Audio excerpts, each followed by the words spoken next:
On January 6, 2021, the MAGA mob came for House Speaker Nancy Pelosi. They hunted her like wild game in the United States Capitol. Who can forget this chilling call as the insurrectionists frantically searched for Nancy Pelosi? Where are you, Nancy? We're looking for you.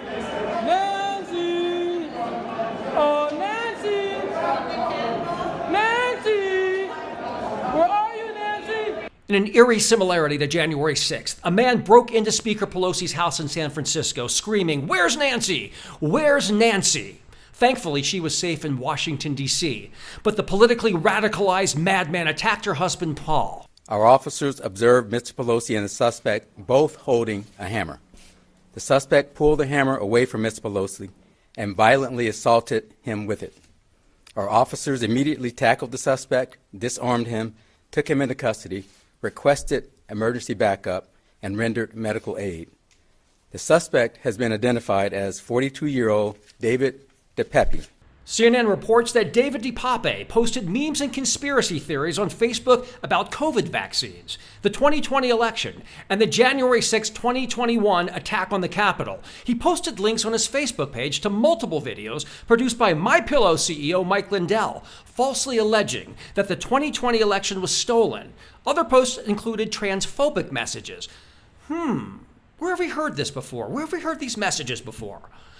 If you think about it, it sounds like a transcript from a Donald Trump MAGA rally, doesn't it?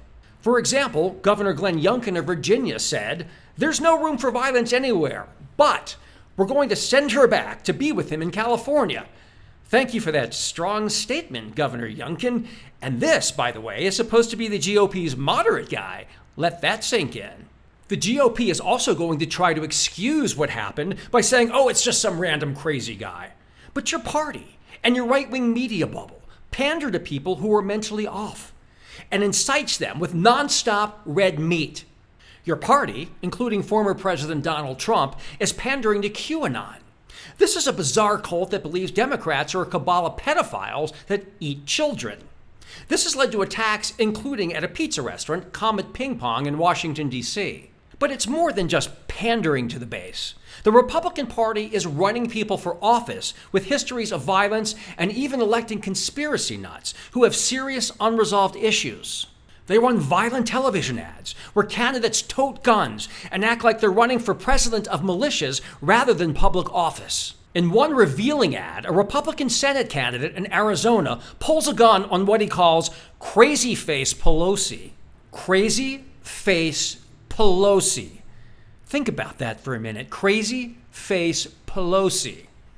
Well, a crazy hit a Pelosi in the face with a hammer.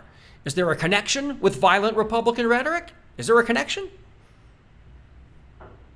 Why is it okay for Republicans to run ads like this one by Teddy Daniels in Pennsylvania? They don't care about protecting your freedom of speech, your right to bear arms, or even election security. They're more concerned about appeasing the left than they are standing up for us. Time to bring out the big guns. And the big guns are the millions of men and women in this country who feel as though their voices aren't being heard. I'll be your voice. How about MAGA star Lauren Boebert and her gun worship? Over the weekend, Boebert actually made headlines after releasing videos saying she will carry her Glock in Washington, D.C. It shows her doing this. The ad shows her loading her gun and putting it in her holster, then walking around the nation's capital with her concealed carry. This sickness and perversion of our political system must stop.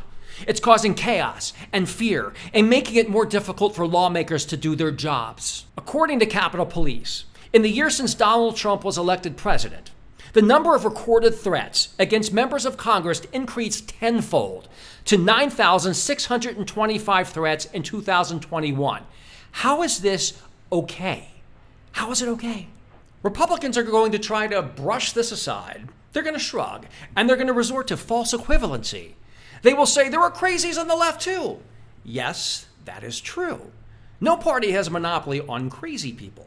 But right-wing conservative political philosophies are indisputably at the root of the problem. The numbers don't lie. A recent study found that for every 10% increase in evangelicals in a county, the number of hate groups in that county increases by 17%. Maybe I'm mistaken, but I thought Jesus was known as the Prince of Peace. The fact is, right-wing organizations and individuals are responsible for a disproportionate amount of our homegrown terrorism in the United States. It's not even close. There are not two sides here, and the numbers do not lie. The Anti-Defamation League has counted about 450 U.S. murders committed by political extremists in the United States during the last decade. Of these 450 recorded killings, right-wing extremists are responsible for about 75% of them. Meanwhile, left-wing extremists were responsible for only 4%. Okay, 75% right-wing extremists, 4% from the left. I think that says it all, doesn't it? Nearly half of these murders were specifically tied to white supremacists who, of course, are exclusively on the right. So there's no comparison between political violence on the right and the left. Yes, we have nuts, but they have a nut house. Unfortunately, the political environment may get worse before it gets better. Republican billionaire Elon Musk purchased Twitter this week. Almost immediately, we saw a witch's brew of bigotry and hate bubbling up from Twitter, according to the Washington Post.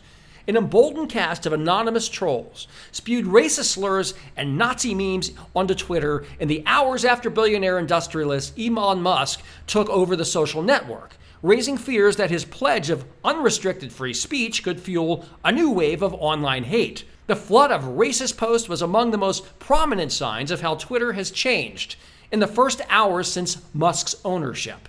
Wow. That's all I can say is wow. Thanks, Elon. If there's one thing America needs, it's an infusion of hate speech. You must be proud of yourself. Republicans, this has gone too far, and it must stop. Violence begets violence. If you keep this up, none of us will be safe. Don't you get it? Why are you attacking democracy, inciting violence, and destabilizing America? Are you trying to turn us into Beirut or Baghdad, Venezuela or Honduras? Republicans, what is your end game? Is achieving political power worth all of this political violence? It's time to put an end to this madness and get off the crazy train. Enough already. Full Show is also available on Spotify, Apple Podcasts, iHeartRadio, and many other platforms.